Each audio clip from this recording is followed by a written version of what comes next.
10 valandų ir 4 minutės, rytas kelyje toliau tęsiasi, paskutinioji valanda prieš akis ir jau tampa tradicija, kad šią valandą mes pradedame su kokiu nors įdomiu pašnekovu. Tai šiandieną su mumisgi Gediminas Degėsys. Sveiki, gyvi Gediminai. Sveiki.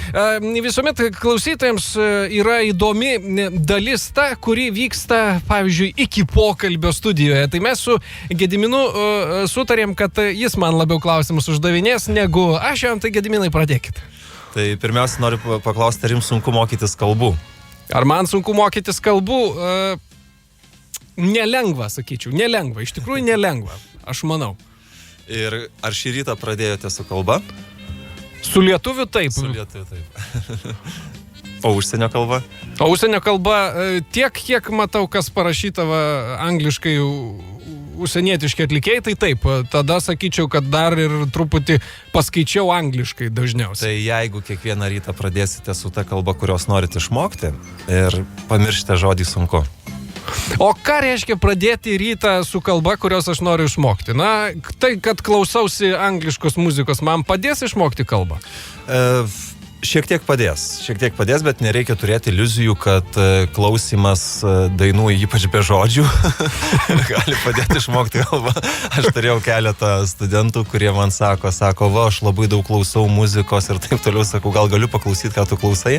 Tai aš neišgirdau, pavyzdžiui, ten per 2 minutės nei vieno žodžio. Panašiau buvo bumps. Nu, taip, tai iš tiesų reikia pasakyti tiesą, kad su kalba reikia padirbėti, su ją reikia padraugauti. Aišku, pirmiausia, tai nuo ko reikėtų gal man pradėti šitą pokalbį, kad reikia keisti požiūrį į kalbą, į patį mokymąsi, į filosofiją visą pakeisti. O tai, Gediminai, tai tas variantas, kad nusiperku vadovėlį 30 ispanų kalba per 30 dienų, tai nepavažiuos tas? Pavažiuos, labai gerai. Šiaip visi vadovėliai yra geri ir visos metodikos yra geros, tik reikia atsirinkti, kas yra tavo. Dažniausia problema yra, kad žmogus nelabai jaučia, kas yra jo, kas jam tinka. Pavyzdžiui, vieni mokosi blitz metodų, reiškia, staigiai labai nori iš karto pradėti versti sakinius, tekstus, filmus žiūri, nebijo, o kitiems reikia pamažu, po žingsnį, vėžlio žingsniuku. Tai svarbiausia, kad žmogus pats savyje jaustų, kas jam įdomiausia yra, kaip jam labiausiai patinka prie kalbos prieiti.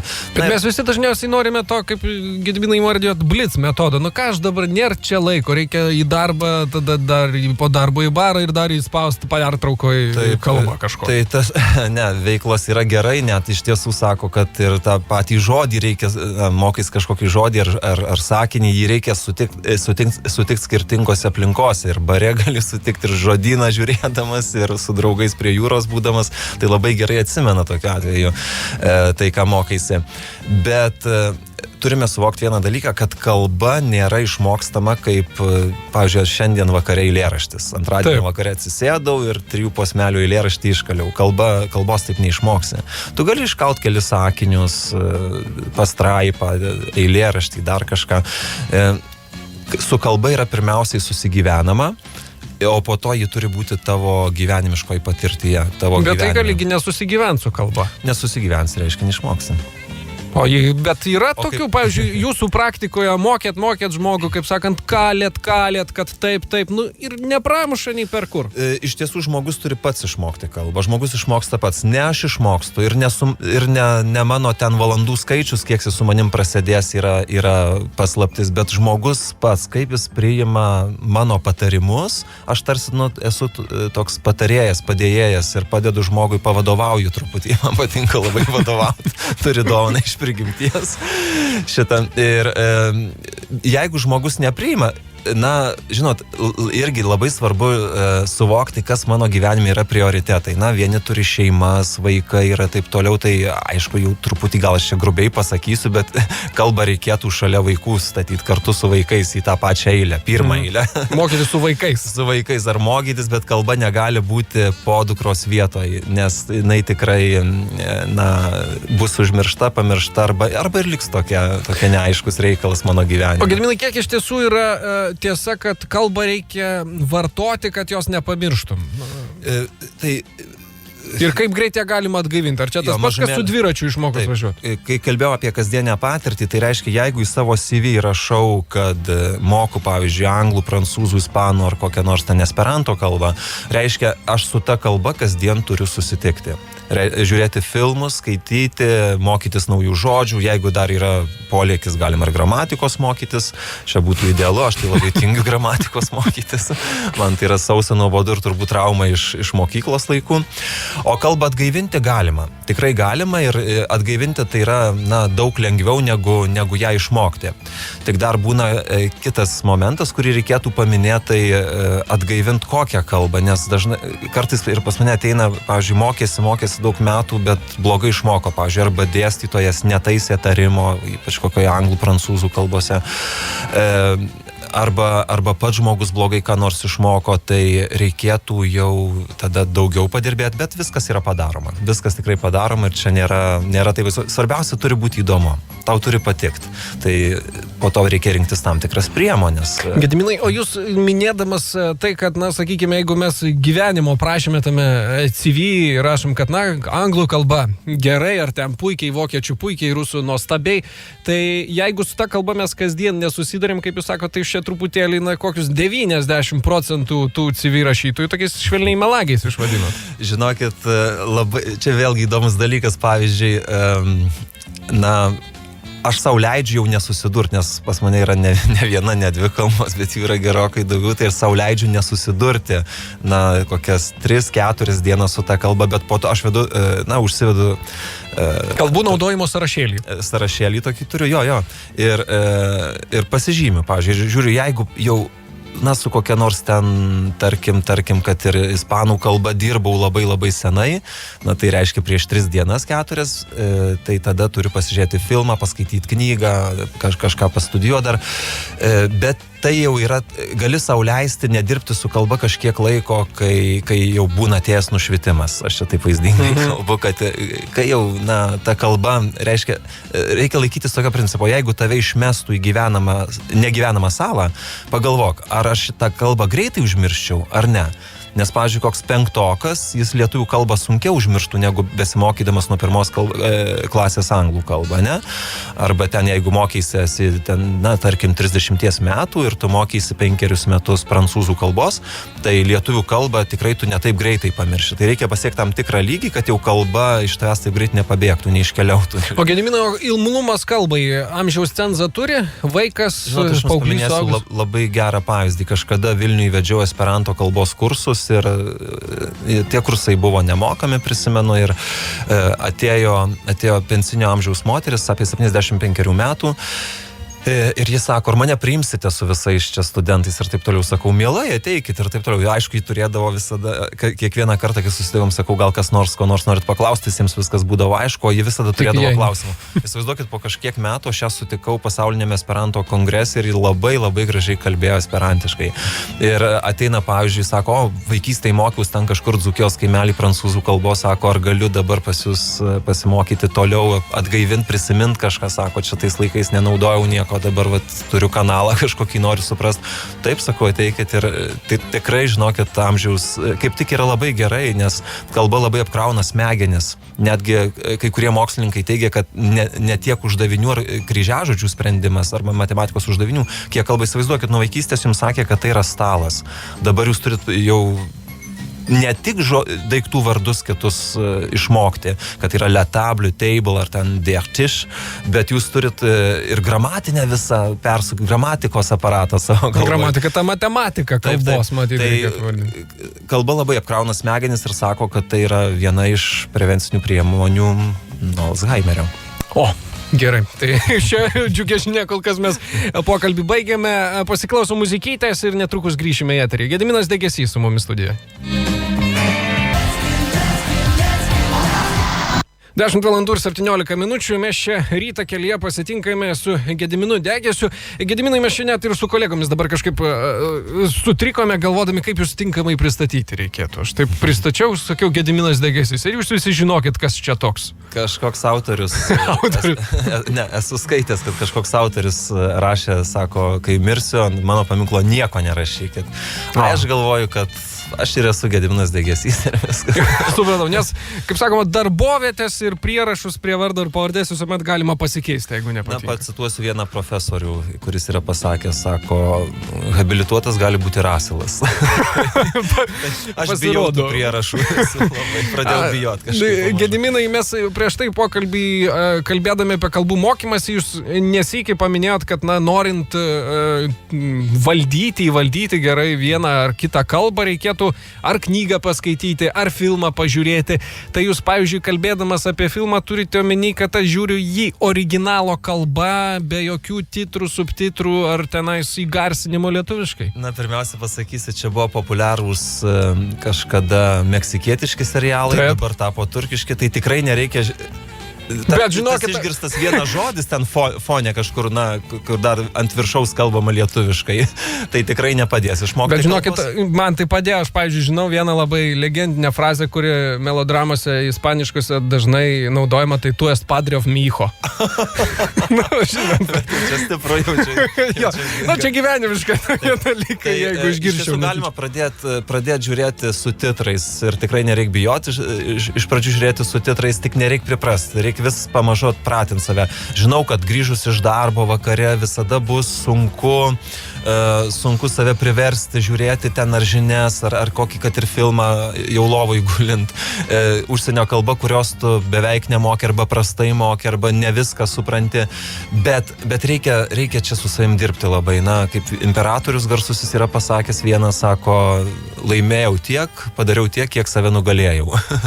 Tai čia reikia kiekvieną kartą su savim kovoti. Ir aš grįžtu, arba jau būnu po darbo pavargęs labai ir įsijungiu, na, su arbata ir pyragėliu kokį filmuką dar pažiūrėti ar ką nors.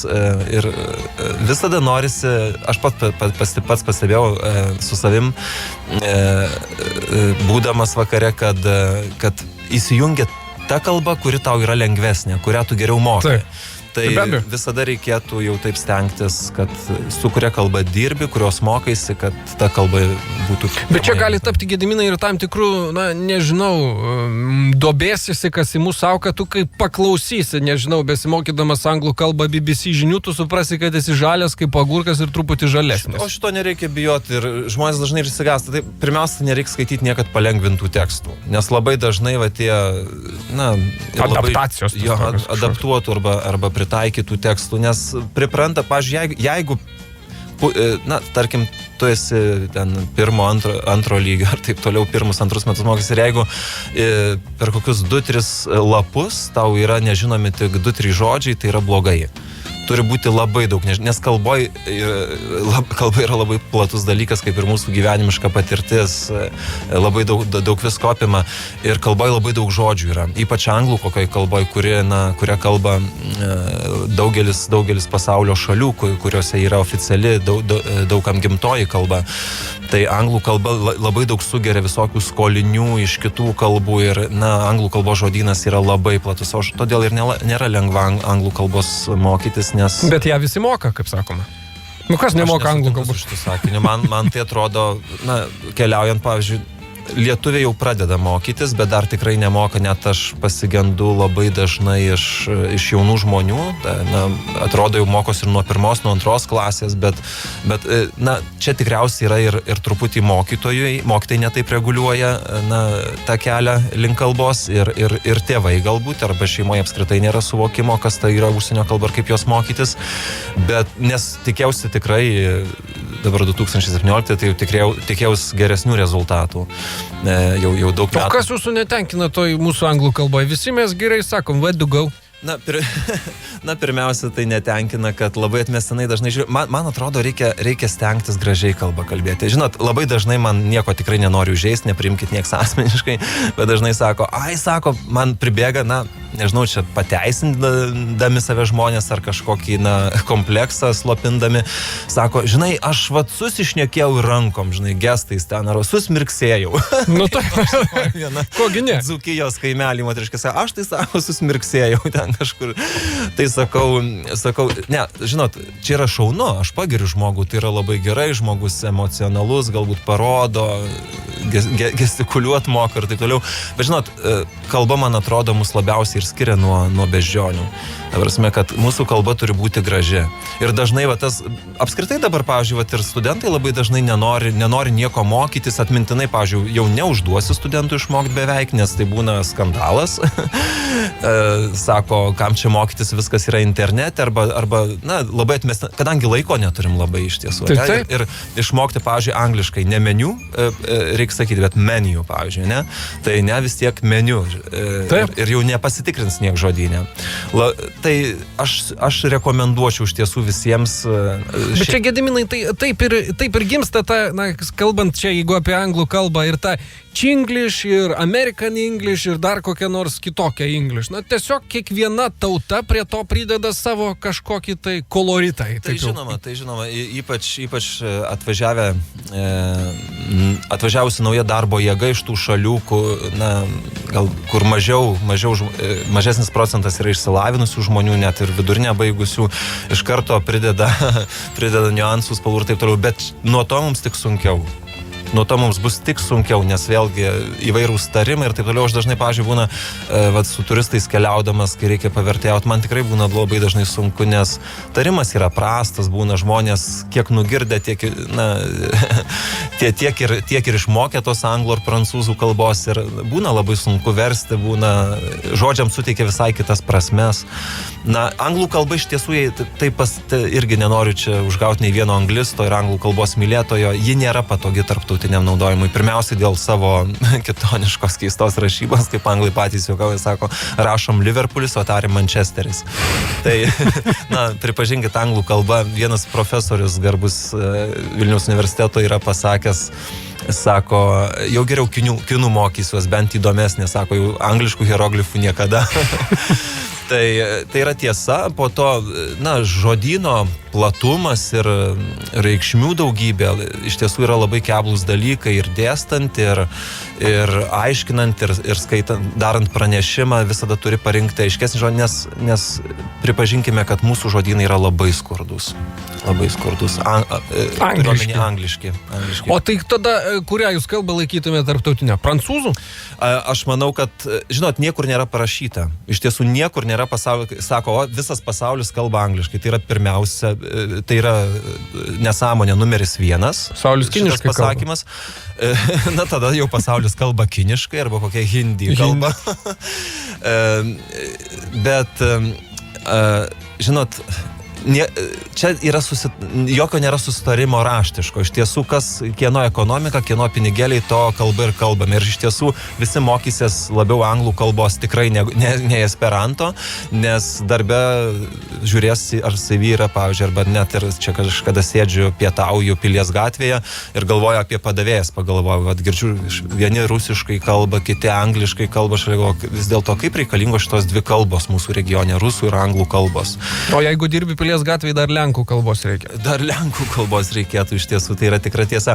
Ir aš iš tiesų net nesu toks jau 100% esperanto kalbos šalininkas, nes ir ta kalba turi trūkumų ir ten dar galima tobulinti daugą, bet aš esu šalininkas tokios idėjos, kad galėtų bent jau didžiausios, čia visi nesustarsim gal pasaulyje, bet didžiausios, galingiausios pasaulio valstybės arba tos, kurios turi didžiausią gyventojų skaičių, deleguoti savo mokslininkus, būtų sukurta kažkokia tarptautinė komisija ir padaryta misija ir sukurti kokią nors dirbtinę kalbą iš kitų kalbų, ar a priorinę, ar bet ar verta, Gediminai, dar vieną verta, kažkokią kalbą, kurią sukurs sintetiniu būdu? Beje, visos kalbos yra šiek tiek sintetinės. Man atrodo, kad mano mažiausiai sintetiškai tai kalbėjo mano močiutė Dzūkijos kaimelyje.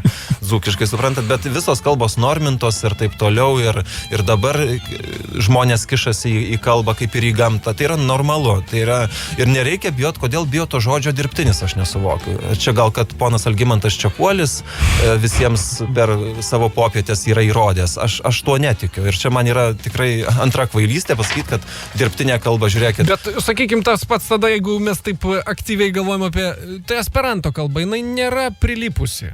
Ja kažkas kalba, mėgėjų būrelis. Neužmirškim vieno dalyko. Pirmas dalykas yra toks, kad kaip vyksta karai pasaulio, taip vyksta ir kalbų karai, ir lingvistiniai karai vyksta. Aš vienam straipsnį apie tai esu kalbėjęs, rašęs. Visada prancūzai palaikys Afrikoje tuos regionus, kurie buvo prancūzakalbiai, investuos ir taip toliau. Anglai darys tą patį. Kolonizacija kalba čia vyksta. Pažiūrėkit, kiek Kinijos ambasada dovanoja, pavyzdžiui, visokių dalykų, naudingų dalykų Vilniaus universitetui, kad būtų, plėtojama kinų kalba. Ta patį daro Japonijos ambasada ir visi kiti. Tai yra kalbos lobizmas. Tai esperanto kalbai yra labai sudėtingas skintis kelią. Antras dalykas, kažkada, kaip, žinom, visi garsų, kai kurie važinėjame automobiliais dizeliniais, ne? Taip. Tai dizelis buvo inžinierius ir jis yra apie esperanto kalbą labai gražius dalykus pasakė. Sako, tai pirmiausia reikia pamatyti ekonominį aspektą esperanto kalbos. Jis sutaupo pinigų, jūs neįsivaizduot, kiek žmonės, tėvai sumoka, kad vaikai išmoktų gerai, turiuomenį anglų kalbą, tikrai gerai, kad išmoktų, kiek investuoja pinigų. Jūs neįsivaizduot, koks kyla džiaugsmas, kai dėstai esperanto kalbą ir tu pamatai, kad po mėnesio žmogus jau rašo laiškus ir jam nereikia vartyti nuolat žodyno, nes beveik viskas yra taisyklinga. Kai visada nereikia tau mokytis net kvailų, netaisyklingų veiksmažodžių. Kalbos yra gražus dalykas labai, ne? Čia ne esperanto kalba yra tarptautinės bet kurios kitos, nes yra virš 1000 dirbtinių kalbų projektų. Tarptautinės kalbos projektų pasiekėjai niekada nesistengia, kad ir neturėjo idėjos, kad tos dirbtinės kalbos pakeis mūsų natūralias kalbas. Čia eina kalba apie lengvesnį bendravimą, greitesnį bendravimą. Jūs neįsivaizduot, kad gydytojai neturi labai laiko, jiems kiek reikia profesinės literatūros perskaityti. Tebūnie filosofai dar turi daugiau laiko, ne? Nes nėra tokių atsakomybių gal griežtų, ne? Arba Europos Sąjungoje. Visiška nesąmonė. Tai yra visiškas... Tai jūs norėtumėt, kad Europos parlamentas, pavyzdžiui, kur, sakykime taip, ryškiausias tokioj vienoj labai apibrėžtoj teritorijai sukritęs skirtingų tautų katilėlis, kalbėtų kažkokia sukurta atskira kalba ir visi ir Bronis Ropė susikalbėtų su kitų senuliu. Europos Sąjungai ypatingai tiktų esperanto kalba, nes yra labai europietiška. Aišku, gal esperanto kalba netinka visam pasauliu, nes kinams jinai yra vis tiek nelengva ir japonams.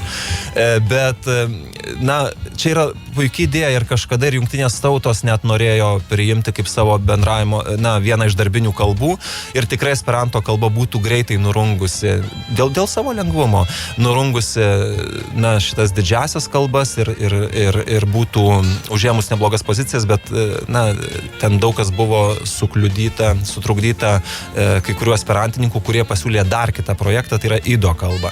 Tai, didžiausia žmonijos problema, man atrodo, visada yra susitarti.